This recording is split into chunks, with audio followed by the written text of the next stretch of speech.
오늘 함께 나눌 말씀의 제목은 다시 일으켜 세우다라는 제목으로 우리 열왕기상 19장 1절부터 18절까지의 말씀을 함께 나누도록 하겠습니다. 본문 말씀이 좀 깁니다. 많이 긴데 그래도 이 말씀을 전체적으로 같이 한번 봉독하도록 하겠습니다. 오늘 말씀이 기니까 저 한 절, 성도님들 한 절 이렇게 교독함으로 오늘은 말씀을 봉독하겠습니다. 아합이 엘리야가 행한 모든 일과 그가 어떻게 모든 선지자를 칼로 죽였는지를 이세벨에게 말하니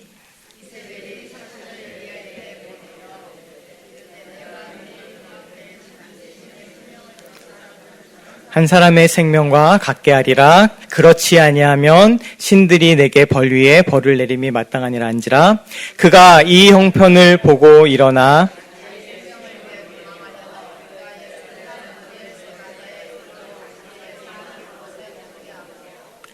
자기 자신은 광야로 들어가 하룻길쯤 가서 한 로뎀나무 아래에 앉아서 자기가 죽기를 원하여 이르되 여호와여 넉넉하오니 지금 내 생명을 거두시옵소서.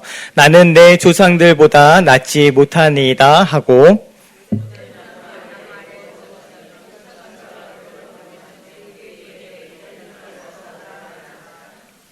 본즉 머리맡에 숯불에 구운 떡과 한 병 물이 있더라. 이에 먹고 마시고 다시 누웠더니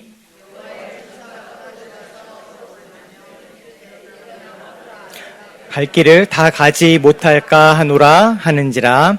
이에 일어나 먹고 마시고 그 음식물의 힘을 의지하여 40주 40야를 가서 하나님의 산 호렙에 이르니라. 여호와의 말씀이 그에게 임하여 이르시되 그가 대답하되 내가 만군의 하나님 여호와께 열심히 유별하오니 이는 이스라엘 자손이 주의 언약을 버리고 주의 제단을 헐며 칼로 주의 선지자들을 죽였음이오며 오직 나만 남았거늘 그들이 내 생명을 찾아 빼앗으려 하나이다 하시더니 여호와께서 지나가시는데 바위를 부수나 바람 가운데에 여호와께서 계시지 아니하며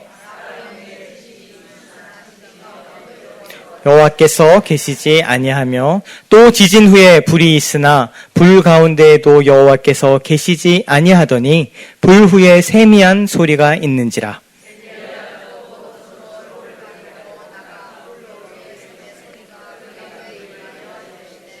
엘리야야 그가 대답하되 내가 만군의 하나님 여호와께 열심히 유별하오니 이는 이스라엘 자손이 주의 언약을 버리고 주의 제단을 헐며 칼로 주의 선지자들을 죽였음이오며 오직 나만 남았거늘 그들이 내 생명을 찾아 빼앗으려 하나이다.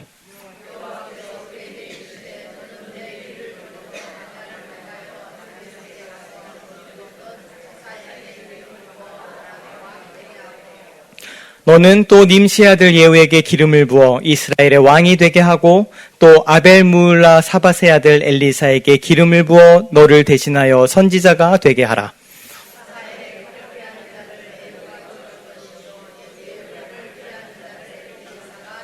같이 읽겠습니다. 그러나 내가 이스라엘 가운데에 7,000명을 남기리니 다 바알에게 무릎을 꿇지 아니하고 다 바알에게 입맞추지 아니한 자니라. 아멘. 아멘. 네, 오늘 함께 읽은 이 열왕기상의 말씀 19장의 이야기는 아시는 분들도 계실 거고 우리들이 비교적 잘 알고 있는 말씀 중에 하나입니다. 열왕기상 이 19장을 보기 전에 18장으로 가게 되면 18장에는 하나님의 놀라운 영광이 드러나는 사건이 있고요. 엘리야를 통한 엄청난 기적들이 발생하는 곳이 18장입니다.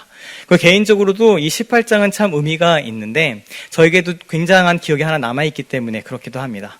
제가 고등학교 때에 사실 고등학교 때는 제가 투수해서 그랬는지 생각해보면 하나님하고 제일 가까운 때가 아니었나?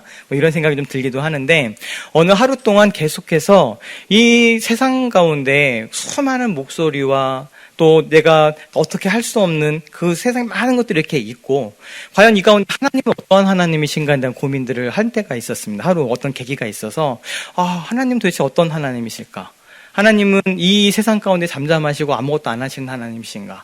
이런 생각들을 이렇게 하다가 그날 저녁에 이게 이제 공부하기 전에 묵상하는 장으로 갔는데 그때가 딱 열왕기상 18장 말씀을 보는 때였어요.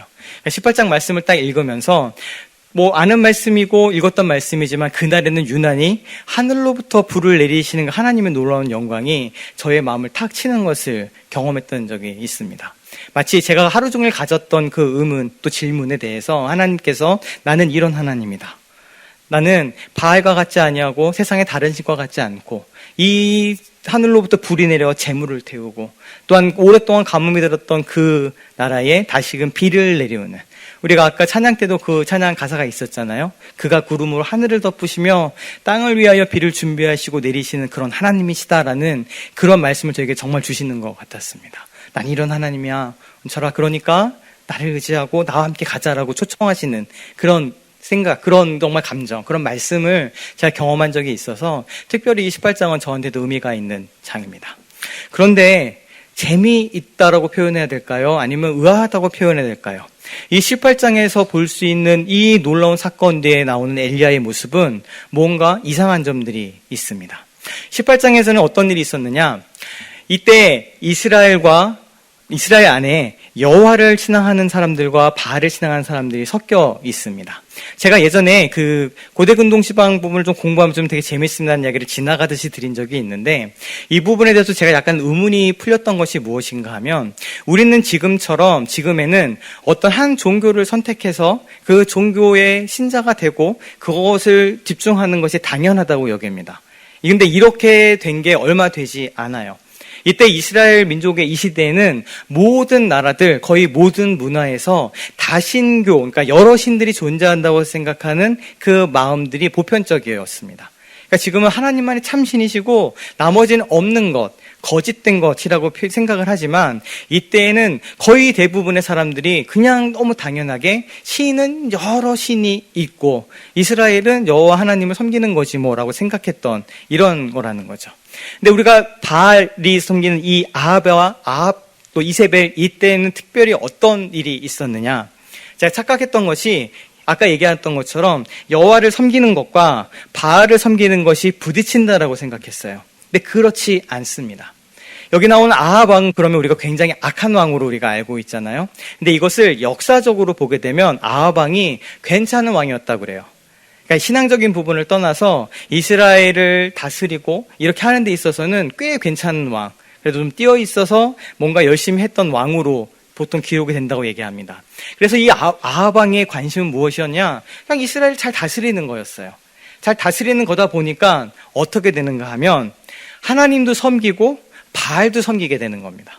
그러니까 아합 왕이 여호와를 밀어버리고 난 바알만 섬기게 했던 게 아니에요. 그래서 열왕기상을 차근차근 성경을 읽어보시면 이 아합 왕이 전쟁을 나갈 때는 여호와 하나님을 찾습니다. 그리고 그 야훼의 여호와의 선지자들을 불러서 물어봐요.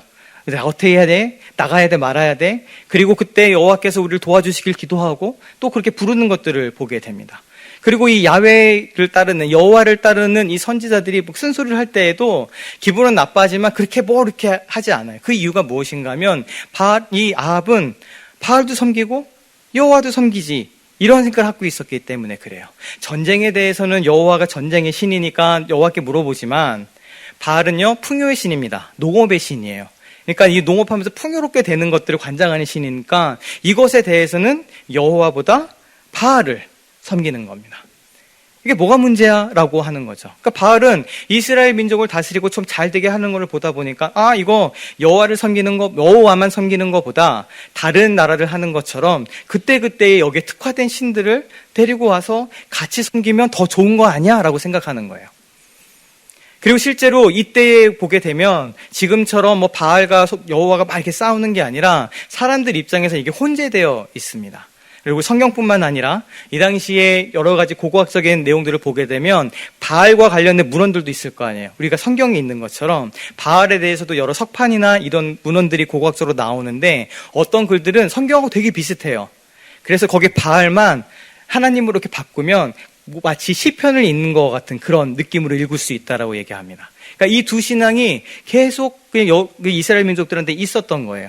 바알 섬기는 사람도 있고 여호와를 섬기는 사람도 있고 하지만 대부분의 사람들은 바알과 여호와를 같이 섬길 수 있다라고 생각을 한 겁니다. 근데 그것에 대해서 엘리야는 무엇이에요? 아니, 우리는 여호와 하나님만을 섬기는 거야라고 얘기한 사람입니다. 그렇게 보시고 이 성경을 보시게 되면 풀립니다. 왜요? 마치 엘리야만 하나님을 섬기고 나머지는 다 바알을 섬기는 것 같은 모습이 보이잖아요. 그렇지가 않은 거예요. 이 사람들은 여호와도 섬기고 바알도 섬기는 거예요. 둘 다 섬기는 게 뭐가 문제야? 여호와가 강한 데는 여호와 하나님도 섬기고, 이게 우리가 농사를 짓거나, 그리고 하나님은 거의 유목하는데 이렇게 따라다니시는 신이니까 우리가 여기 정착해서 농사하고 포도를 가꾸고 하는 데는 바알이 필요하지. 바알이 이거를 해주고, 또 다른 거에는 저 신이 섬기고, 여기에 대해서는 이 신이 관장하도록 하면 더 좋은 거 아니야? 라고 생각하는 거죠.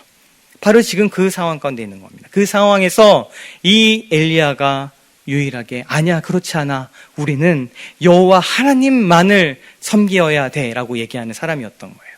그런데 그것이 외로웠던 길인 거죠. 그렇게 얘기하는 사람이 없던 것이었죠. 근데 우리도 사실 그 상황에 있는 건 아닌지 돌아볼 필요가 있습니다. 우리가 하나님을 섬기죠. 지금 예수 그리스도를 믿으니까 우리가 이 가운데 나와서 예배하고, 여기 나와서 지금 예배 시간에 여기 앉아서 같이 찬양도 하고 말씀도 들으시는 거 아니에요? 그런데 우리가 이스라엘 백성들과 같은 마음을 가질 때가 있습니다. 하나님도 섬기지만 내가 다른 불교나 아니면 이슬람교나 이런 거를 같이 믿는 것은 아니지만 마치 여호와도 섬기고 바알도 섬겨도 되지 뭐 하는 것처럼 우리가 하나님과 더불어 하나님 아닌 다른 것을 같이 섬기고 있는 것은 아닌지 돌아봐야 합니다. 내 욕심일 수 있고요. 내 정욕일 수 있고요. 내가 가지고 있는 가치관일 수도 있습니다. 하나님보다 내가 먼저 우선시 여기는 것들이 있습니다. 어떤 일은 내 자식일 수 있고요. 어떤 사람은 내 남편이기도 합니다. 그리고 지난주에 권 목사님 얘기했던 그 예처럼 배를 섬기는 사람들이 있습니다. 내 배를 섬기죠. 하나님도 섬기지만 내 배도 섬겨야지. 그렇게 생각하는 이 바알 섬기는 사람들과 같은 사람들에게 예수님께서도 말씀하셨습니다. 너희가 하나님과 재물을 겸하여 섬길 수 없다. 지금 이 엘리야가 하는 말과 똑같은 겁니다. 너희가 하나님과 바알을 동시에 섬길 수 없는 거야. 근데 우리는 두 가지 다 섬길 수 있다라고 생각합니다. 하나님 섬기지만 내가 내 욕심 따라서, 내가 정욕 따라서, 내가 더 중요하다고 생각하는 이것을 섬기는 게 그게 뭐가 문제야? 그리고 어떨 때는 교묘하게 자기를 숨기기도 합니다. 그렇지 않다고 얘기하지만 내 마음은 거기 가 있고 그것을 경배합니다. 그리고 또 많은 이런 모습들은 실제로 중독의 모습으로 나타납니다. 내가 가장 힘들 때, 내가 무언가에 막혀 있을 때, 내가 마음이 곤고하고 곤비할 때 내가 나아가 앉는 곳이 우상이거든요. 어디 앉아 있습니까? 그렇게 힘들면 유튜브에 가서 앉아 있습니다. 저한테 하는 얘기기도 합니다. 드라마를 켜놓고 그 앞에 앉아 있습니다. 이걸 회피하기 위해서 그것을 책 읽고 만화도 보고 술도 마시고, 그리고 이게 조금 더 나아가면 어디까지 가나요? 중독까지 가는 것이죠. 그것이 중독이 강한 게 있고 약한 게 있지만, 그래서 어느 사람 결국 약에도 빠지기도 하지만 그것을 같이 섬기는 겁니다. 그것이 해도 괜찮다고 여기는 겁니다. 지금 이스라엘 백성들이 그런 상황이었습니다. 이때 엘리야가 일어나서 아니야, 그렇지 않아. 그리고 바알 선지자들과 더불어 싸움이 일어납니다. 그래서 아합한테 나가서 누가 참신인지 봅시다 라고 해서 갈멜산 위에 올라가 바알 선지자 450명하고 같이 기도하면서 누가 하나님 참신인지 보자라는 일들이 18장에 기록되어 있죠. 그때 어떻게 됩니까? 바알 선지자들이 450명이 같이 부르짖었지만, 심지어 칼로 자기 몸을 그어가며 부르짖었지만, 기도했지만 아무 일도 일어나지 않고 엘리야 혼자 겸손하게 하나님의 은혜를 구하고 기도하였을 때 하늘로부터 불이 떨어져서 그 재물뿐만 아니라 재물에 부었던 그 수많은 물까지 한꺼번에 다 말려버리고 태워버리는 그 놀라운 일이 일어나게 됩니다. 그 일을 보고 그것을 보았던 이스라엘 백성들이 엎드려서 여호와 하나님만이 참신이시다라고 고백하게 되고, 바알 선지자들이 450명의 죽임을 당하는 일이 일어날 뿐만 아니라 그 오랫동안 했었던 그 가뭄이 끝나고 하나님의 약속대로 비가 내립니다. 심지어 엘리야는 성령의 충만함을 받아서 아합 왕이 마차를 타고 가는데 그 앞서서 달려갑니다. 몇십 킬로를 그 앞서 달려가는 일까지 엘리야가 하는 것을 18장에서 발견할 수 있습니다. 우리가 이러한 놀라운 일들을 많이 경험하게 됐다면 어떨까요? 우리의 생각은 나의 평생의 믿음은 변하지 않을 것 같지 않으신가요? 저는 사실 그런 표정을 구했거든요. 내가 하나님 음성 진짜 귀로 한 번만 들을 수 있으면 내가 평생 이 믿음이 변치 않을 텐데요. 하나님의 영광을 한 번 이렇게 보여주시면 우리가 지금 이런 일, 만약에 정말 하늘에서 막 불이 떨어져 갖고 이런 것도 우리가 한번 보게 된다면 어떻겠습니까? 절대 내 신앙은 변하지 않을 것 같죠. 그것도 충분할 것 같죠. 그것이면 나는 어떤 경우에도 믿음이 흔들리지 않을 것 같죠. 그런데 그렇지 않다라는 것을 오늘 엘리야가 우리 가운데 보여주고 있습니다. 멀리 갈 것 없이 이스라엘 백성들이 그랬죠. 그 광야에서 그 수많은 기적들을 경험하고 하나님의 놀라운 능력을 보았지만 그것이 그들의 마음을 바꾸지 못합니다. 그리고 오늘 1절 말씀에도 더 나가서 그 아합이 그 모든 것을 봤어요. 하나님 놀라운 영광과 일하심과 기적을 봤습니다. 아합이 와서 이세벨에게 이 어떤 일이 일어난지를 다 얘기했더니 그것을 통해서 이세벨이 설득되나요? 세상이 설득되나요? 그래, 그럼 우리 이제 하나님만 섬겨야 되겠네 하나요? 아니요, 그렇지 않습니다. 이세벨이 어떻게 하죠? 2절에 사신을 엘리야에게 보내서 맹세합니다. 내가 반드시 내 생명을 네가 죽인 그 바알 선지자들처럼 빼앗아버리겠다. 그렇지 않으면 내가 벌을 받아도 좋다. 이를 바득바득 깔고 내가 너를 반드시 죽이겠다고 이야기를 합니다. 세상이 바뀌지 않아요. 하나님의 놀라운 영광과 그 기적과 일하심이 있었는데 그 표적이 사람을 바꾸지 못해요. 바알을 섬기던 사람들도 바꾸지 않았고요. 더 나가서 그 일을 실제로 기도하면서 이루고 보았던 당사자인 엘리야가 어떻게 합니까? 이 얘기를 듣고 3절 말씀에 보고 일어나 자기 생명을 위해 도망합니다.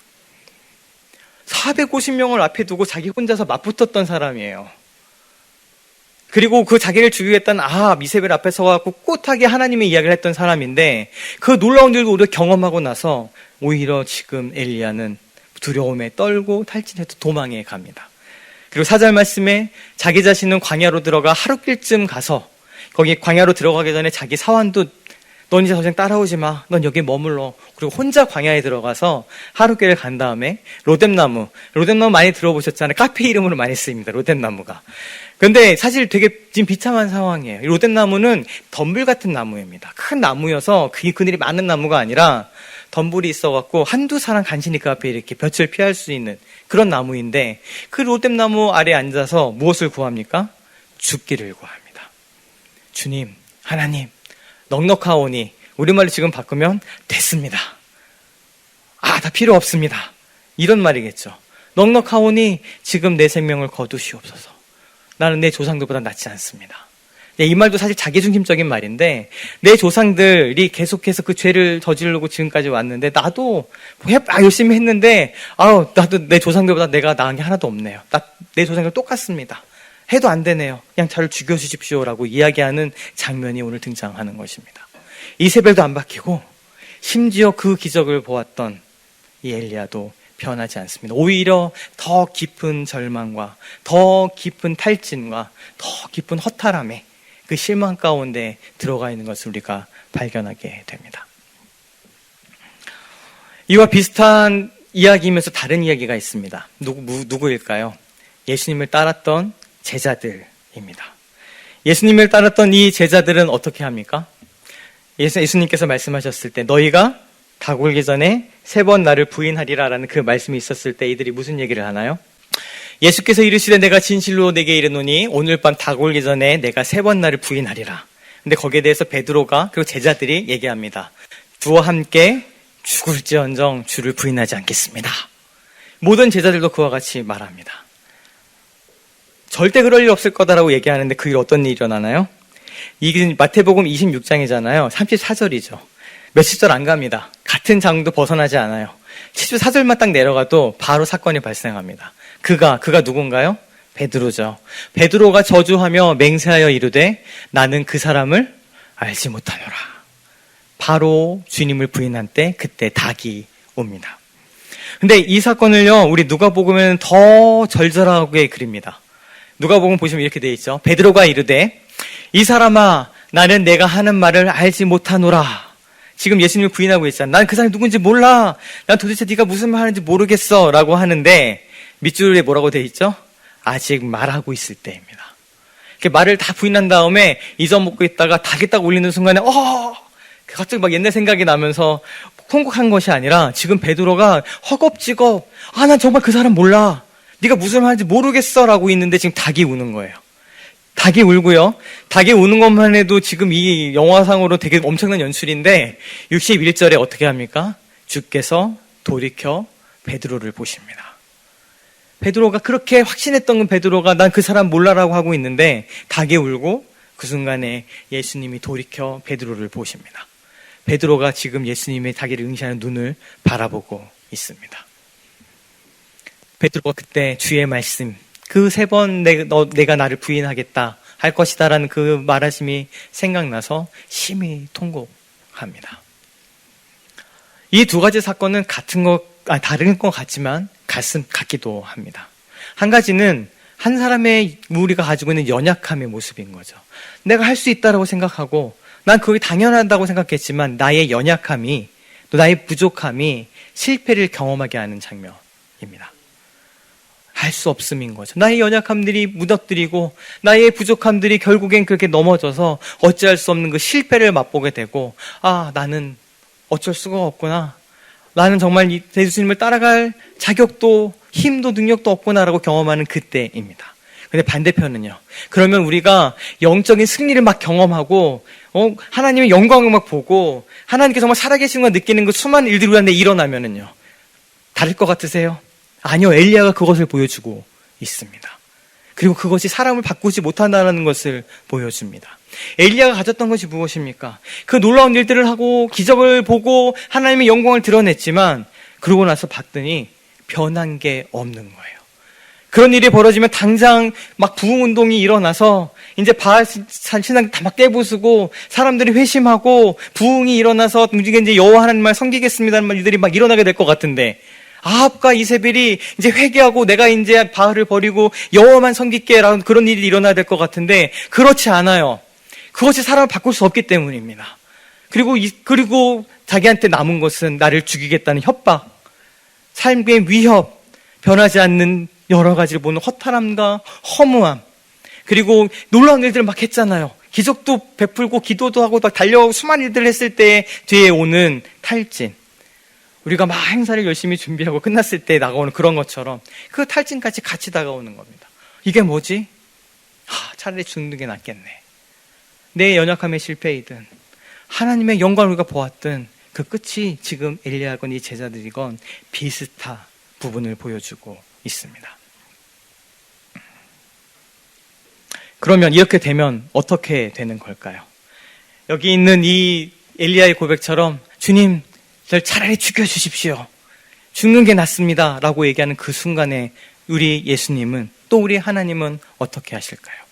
이 두 가지 실패에 빠져 있는 사람들, 엘리야, 그 영광을 보았지만 그 영적인 탈진과 허무함과 그 근심들 넘어짐 가운데 있는 그 엘리야와 자기의 실패, 자기의 부족함으로 인해서 처절한 고통과 죽음과 실패를 맛보았던 이 제자들, 이 두 그룹에게 우리 하나님과 예수님께서 하시는 것이 굉장히 유사한 부분이 이제 드러나기 시작합니다. 이들을 일으키시고 회복시키시는 하나님의 은혜들과 손길들을 보게 되는 것이죠. 5절 말씀에 로뎀나무 아래에 누워 자더니 어떻게 합니까? 천사가 그를 어루만지며 그에게 이르되 일어나서 먹으라 하는지라 하고 눈을 떴더니 머리맡에 숯불에 구운 떡, 돌판 위에 구운 떡입니다. 이 떡과 물이 있는 거예요. 이것을 먹고 마시게 합니다. 이것이 지금 하나님의 일하심인 거죠. 그리고 여호와의 천사가 다시금 일어나 먹어라. 이것을 먹어야지 네가 갈 길을 갈 수 있다고 격려를 하고 이에 일어나 먹고 마시고 그 음식물의 힘을 의지해서 40주 40야를 엘리야가 광야길을 걷기 시작합니다. 그래서 결국 여호와의 산 호렙에 이르게 되죠. 우리 요한복음으로 돌아가겠습니다. 여기 요한복음에 이 제자들이 그 실패를 경험하고 이 엘리야는 로뎀나무 그늘에 앉아서 죽기를 구했지만 제자들은 어떻게 합니까? 다시 예수님이 없었던 시절의 그 모습으로 돌아갑니다. 나는 그냥 물고기나 잡으러 가겠다. 다시금 예전에 자기가 익숙했던 것들로 돌아가서 그쪽에서 열심히 물고기를 잡으려고 하지만 잡지 못하고 여전히 그 허탈함 가운데에 이들이 있습니다. 근데 이때 예수께서 바닷가에 서시고 이들을 기다리시기 시작합니다.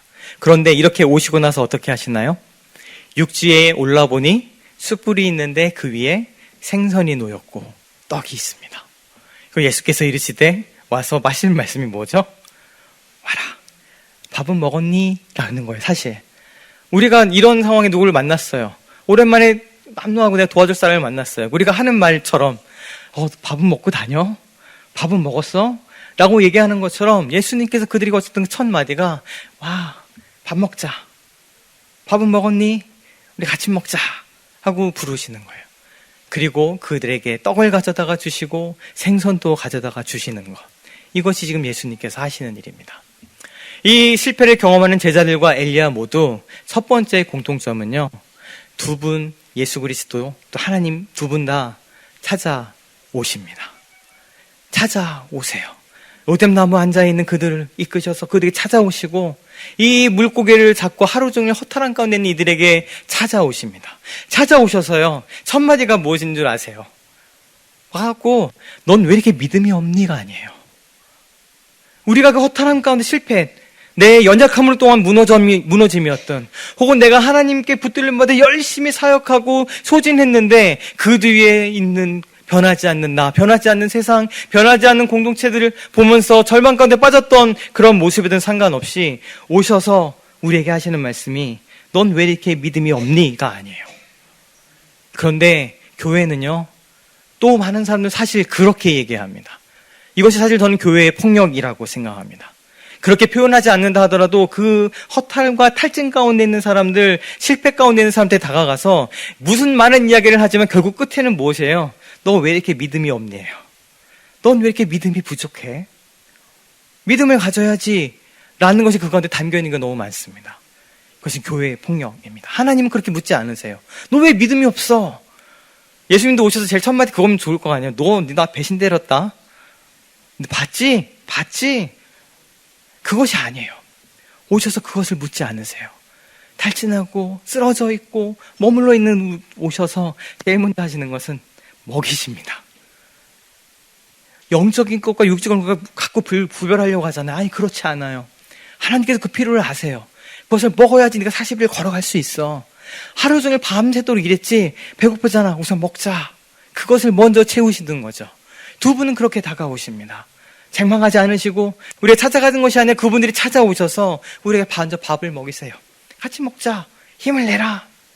그렇게 엘리야는 그 밥을 먹고 40일 40주를 걸어서 호렙산에 이릅니다. 하나님께서 말씀하셨던 그 신의 산을 의미하거든요. 그 호렙산에 이르러서 이제 하나님의 음성을 듣기 시작합니다. 엘리야가 그곳 굴에 들어가 거기서 머물더니 여호와의 말씀이 그에게 임하여 이르시되 엘리야야 내가 어찌하여 여기 있느냐라고 물으십니다. 하나님의 방법이세요. 지금 내가 지금 어디 있어 너? 왜 여기 있는 거니? 본질적인 질문을 지금 물어보시는 거예요. 예수님도 제자들에게 회복하시면서 물어보셨어요. 뭘 물어보셨어요? 내가 나를 사랑하느냐라고 물어보세요. 두 가지를 모르셨을까요? 하나님 모르셔. 너 도무지 여기 왜 있어? 너 나 사랑하는 거 맞아? 아니, 그것이 아니죠. 그 질문을 통해서 지금 내면 가운데 필요한 일들을 해가지고 보게 하십니다. 엘리야야, 너 왜 여기 있어? 베드로야, 네가 나를 사랑하니? 자기를 3번 부인했던 베드로에게 3번 물으십니다. 내가 나를 사랑하냐? 한번 지우시고, 그래, 내가 나를 사랑하니? 한번 지우시고, 마지막으로 내가 나를 사랑하니? 또 지우시죠. 오늘 이 하나님도 엘리야에게 물어보시는 겁니다. 네가 지금 어디 있니? 네가 지금 있을 곳이 어디인 것 같아? 라고 물어보시는 거죠. 이 질문 앞에 엘리야는 또 제자들은 사실 연약함이죠. 그것을 얘기할 수 없습니다. 베드로도 주님 사랑합니다 라고 얘기하는데 뭐라고 얘기해요? 자신이 없으니까 그것도 가면 주님께서 아십니다 라고 얘기하죠. 지금 엘리야도 자기 속에 있는 이야기를 쏟아냅니다. 내가 만군의 하나님 여호와의 열심히 유별합니다. 사실 자기가 지금 아직도 잡혀 있어요. 내가 그 열심히 특출나서 내가 하나님을 향한 열정으로 가득 차서 하나님의 일들을 이렇게 열심히 하고 내가 이 그 죽음의 위협 앞에서도 이 놀라운 일들을 하고 막 했는데 이스라엘 자손들은 주의 언약을 버리고 주의 제단을 헐며 자기 선지자들을 죽였습니다. 그리고 난 지금 나만 남아 있습니다. 아무도 없습니다. 그리고 이제 그 남아져 그들이 내 생명을 찾아 빼앗으려 합니다 라고 이야기합니다. 지금 왜 그런지를 토해내게 하시죠. 왜 자기의 마음이 무엇인지를 다 말씀하게 하십니다. 그 말씀을 듣고요, 하나님께서 어떻게 하십니까? 19장 11절 12절 쭉 보게 되면 우리가 이거 마가교에서도 여러 번 다뤘던 본문입니다. 여호와 앞에 설하시고 산에 설하시더니 여호와께서 지나가시는데 어떻게 돼요? 크고 강한 바람이 산을 가르고 바위를 부숩니다. 아, 하나님이 계시는구나. 하나님이 저기 계시겠네. 그런데 하나님이 거기에 계시지 않습니다. 그리고 바람 후에 지진이 있습니다. 이제 막 우르르쿵쿵 지진이 있으니까, 아, 지진, 하나님이 우리가 찬양에도 있잖아요. 주님의 말씀 선포될 때 땅과 하늘 진동하리니, 아, 이제 하나님이 계시는구나 라고 보는데 거기에 하나님이 계시지 않습니다. 더 나가서 지진 후에 무엇이 있습니까? 불. 하나님의 임재를 상징하는 그 불. 불이 막 있으니, 임재의 불이 있으니 하나님 계시겠구나 보는데 하나님께서 계시지 않습니다.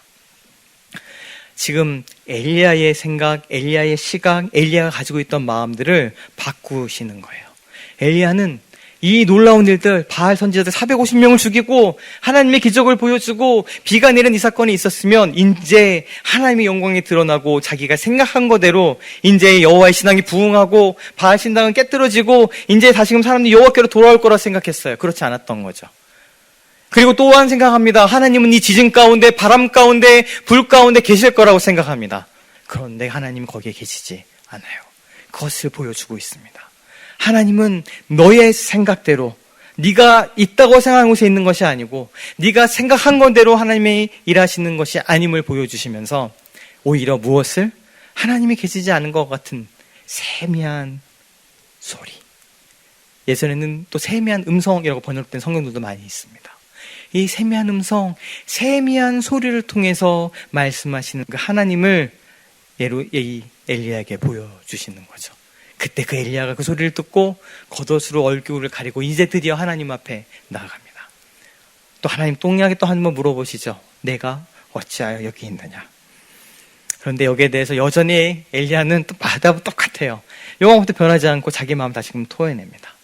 그 수준까지 하나님께서 낮아지셔서 이를 다시 회복시키시는데 어떻게 회복시키시나요? 할 일을 말씀해 주십니다.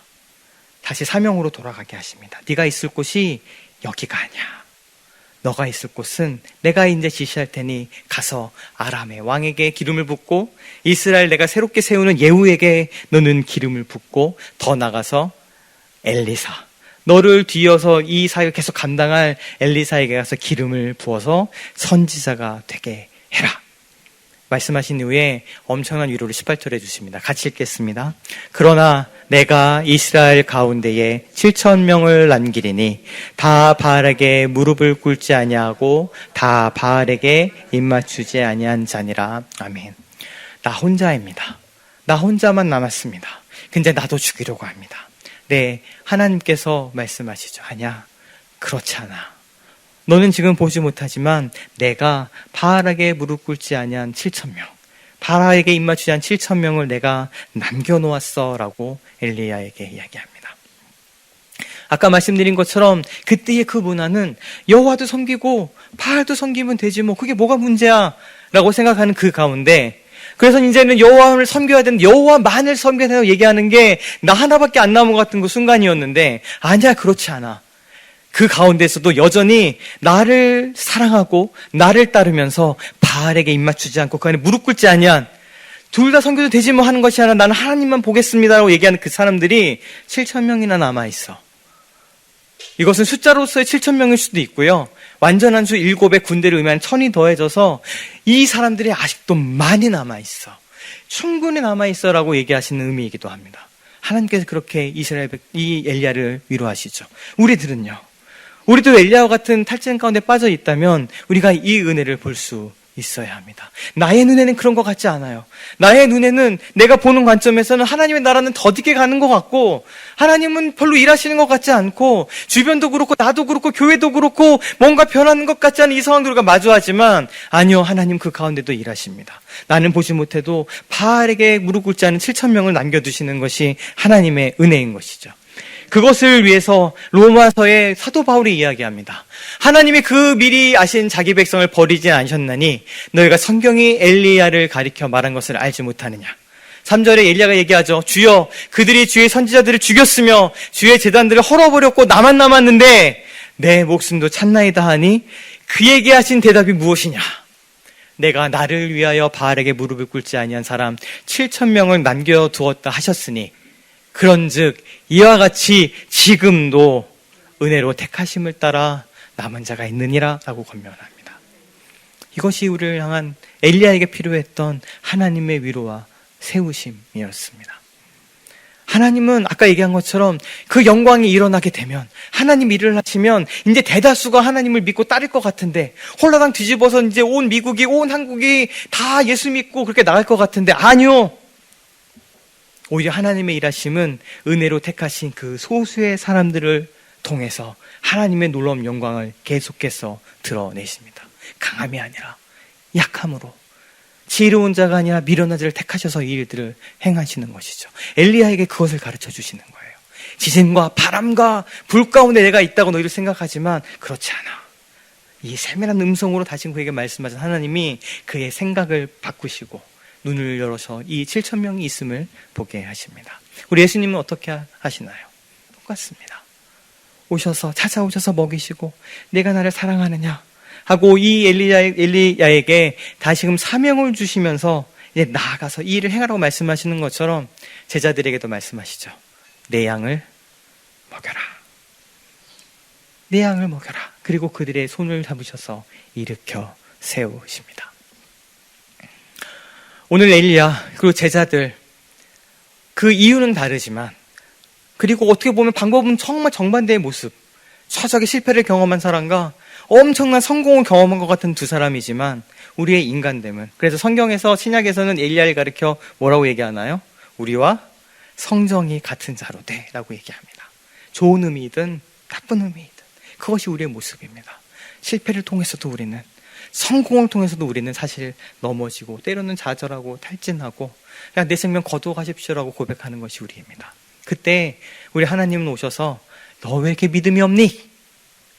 책망하시는 분이 아니시고, 오히려 그 연약한 데로 엎드려 있을 때 하나님은 책망하지 않으세요. 오히려 우리를 먹이십니다. 오셔서 우리의 필요가 무엇인지 그 필요를 채우십니다.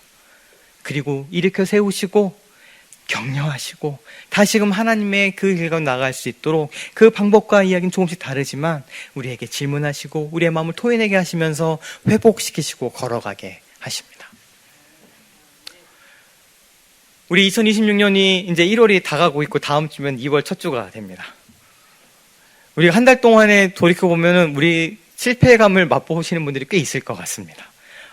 이제 새해가 시작이 되면 이것도 하고 저것도 하고 결심했는데 잘 안 되고, 이제 2월 1일부터 하지 뭐 하고 생각하시는 분도 계실지 모르겠습니다. 근데 우리 하나님은 그 가운데 찾아오셔서 다시금 일으켜 세워주시는 분이십니다. 우리가 그 하나님을 바라보고 기대하면 좋겠습니다. 어떠한 모습이든, 내가 열심히 달리다가 탈진한 것이든, 나의 연약함에 실패로 무너져서 부끄러워서 예전의 모습으로 숨어갖고 그냥 고기잡이라고 있는 모습이든 상관없습니다. 하나님은 그 자리에 찾아가십니다. 지금도 우리에게 찾아오셔서 우리를 회복시키시고 다시 일으켜 세우시고, 내 양을 먹여라. 가서 이제 기름을 부어라. 7,000명이 아직 있다. 믿음으로 보아라. 내가 너와 함께 하겠다라는 약속으로 우리를 일으키시고 회복시키시고 걷게 하십니다. 우리 그 하나님을 바라보고 그 하나님을 섬기고 함께 있다라는 것이 우리가 얼마나 큰 특권인지 모르겠습니다. 우리가 그 특권을 오늘 이 주일에도 같이 취하셨으면 좋겠어요. 같이 이루어졌으면 좋겠어요. 그리고 또 넘어질 수 있고, 또 오늘 갑자기 로덴나무 그늘 앞에서 차라리 날 죽여달라고 끙끙댈지도 모르겠습니다. 하지만 그때 다시 하나님은 또 찾아오십니다. 또 찾아오셔서 다시금 또 회복시키십니다. 우리 하나님을 믿음으로 바라보고 이 다시 일으켜 세우심을 통해 다시금 그의 손을 붙들고 일어나 걷게 되는 우리 한 분 한 분이 되시기를 주님의 이름으로 축원합니다. 아멘. 우리 찬양 1절 가사, 찬양 같이 하나 했으면 좋겠습니다.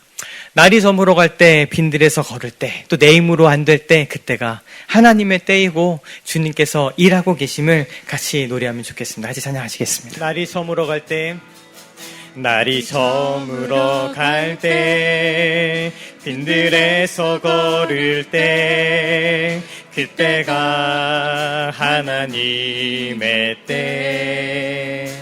내 힘으로 안 될 때, 내 힘으로 안 될 때, 빈손으로 걸을 때, 내가 고백해 여호와 이래. 우리 잠시 이 시간에 한 1분 정도 묵상하시겠습니다. 주님, 제가 만일 로뎀나무 지금 그늘에 앉아서 주께 죽기를 간청하는 자리에 있다면, 혹은 내가 내 실패 가운데 좌절하여서 내가 예전에 그 자리로 돌아가서 그냥 물고기나 잡으련다 하는 마음으로 머무르고 있다면, 주님, 다시금 엘리야에게 이 제자들에게 찾아오셔서 세우시고 일으키시고 회복하셨던 그 하나님의 은혜를 다시금 나에게 허락하여 주시옵소서. 또 앞으로 내가 그런 일이 있다 하더라도 그때마다 주님 오셔서 이 놀라운 일들이, 이 회복이 저 가운데 있도록 도와주시옵소서. 우리 잠시 기도하겠습니다. 지금은 우리 구주 예수 그리스도의 크신 은혜와 아버지 하나님의 변함없고 끊임없으신 그 영원하신 사랑하심과 성령님이 함께 내주하시고 동행하시고, 우리가 이 깊은 좌절과 실패 가운데 주저앉을 때마다 다시금 오셔서 우리를 먹이시고 일으켜 세우시고 걷게 하시는 돌보심의 역사가 오늘도 이 예배 가운데 나와 하나님을 바라보고 하나님의 도우심을 겸손하게 구하는 마음이 가난한 사람들의 교회 성도 한 분 한 분과 이 예배 가운데 나온 이들 머리 위에 이제부터 영원까지 함께 하시기를 간절히 축원하옵나이다. 아멘.